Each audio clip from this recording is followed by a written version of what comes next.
చాలామంది 10థ్ class pass అయిన పిల్లలకి ఒక కన్‌ఫ్యూజన్ ఉంటుంది. ఏ గ్రూప్ తీసుకోవాలి? ఎంపీసీ తీసుకోవాలా? బైపీసీ తీసుకోవాలా?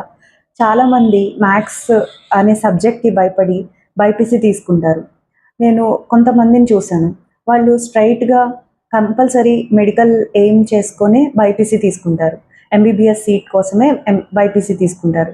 కొంతమందికి చాలా మంచి క్లారిటీ ఉంటుంది వాళ్ళ లైఫ్ మీద. సో, కొంతమంది చార్టర్డ్ అకౌంటెన్సీ అవి చదవడానికి ఎంఈసీ ప్రిఫర్ చేస్తారు. కొంతమంది సివిల్స్ ఎగ్జామ్స్ రాయాలి, ఖచ్చితంగా సివిల్స్ క్రాక్ చేయాలి అనుకున్న వాళ్ళు సీఈసీ తీసుకుంటారు. సో, ఈ రకంగా చాలామంది డిఫరెంట్ స్టూడెంట్స్ ఒపీనియన్స్‌ని నేను కన్సల్ట్ చేసి ఒకటి తెలుసుకున్నాను. ఆ క్లారిటీ అనేది 10థ్ క్లాస్ అయిపోయిన తర్వాత మీరు ఇంటర్మీడియేట్ గ్రూప్ తీసుకునేటప్పుడే మీ లైఫ్‌ని ఏం చేయాలనుకుంటున్నారు? ఆఫ్టర్ 10 ఇయర్స్ మీ లైఫ్‌లో మీరు ఏ రకంగా మిమ్మల్ని మీరు చూడాలనుకుంటున్నారు అనే దాని మీద క్లారిటీ ఉన్నవాళ్ళు మంచి వైస్ డెసిషన్ చాలా ఎర్లీగానే తీసుకుంటారు.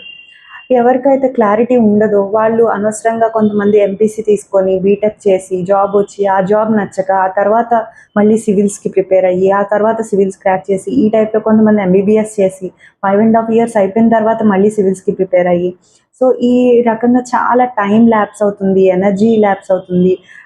సో ఇదంతా అవ్వకుండా మీకు 10థ్ క్లాస్ అయిపోంగానే మంచి క్లారిటీ తెచ్చుకుంటే మనం ఎటువైపు వెళ్ళాలనుకుంటున్నాం లైఫ్‌లో, ఏం చేయాలనుకుంటున్నాం, మనల్ని మనం ఒక 10 ఇయర్స్ తర్వాత ఏ సర్కమ్‌స్టాన్సెస్‌లో, ఏ ఎన్విరాన్మెంట్‌లో మనల్ని మనం చూసుకోవాలనుకుంటున్నాం, మన ఇంటి ఫైనాన్షియల్ స్టేటస్ ఎలా ఉంది, ఎన్ని ఇయర్స్ పట్టుకు మన పేరెంట్స్ మనల్ని బేర్ చేయగలుగుతారు ఫైనాన్షియల్‌గా. సో, ఈ రిసోర్సెస్ అన్నిటిని బట్టి మీరున్న పొజిషన్‌ని బట్టి ఒక చిన్న ప్యాషన్ టెస్ట్ చేయడం ద్వారా మీకు మంచి క్లారిటీ అనేది వస్తుంది. మీ కెరియర్‌ని మీరే వైస్‌గా, కాన్షియస్‌గా చూజ్ చేసుకునే అవకాశం మీకు కల్పిస్తున్నాం.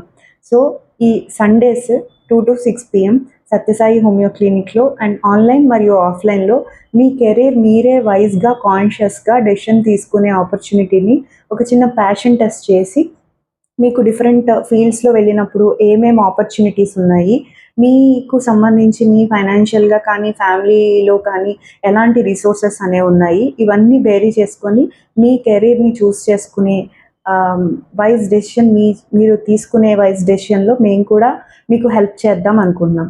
సో, ఈ ఐడియా మీకు నచ్చినట్టయితే మీకు తెలిసిన వాళ్ళు ఎవరైనా ఈ కన్‌ఫ్యూజన్‌తో కనుక ఉంటే please like this video and share to your friends. Thank you.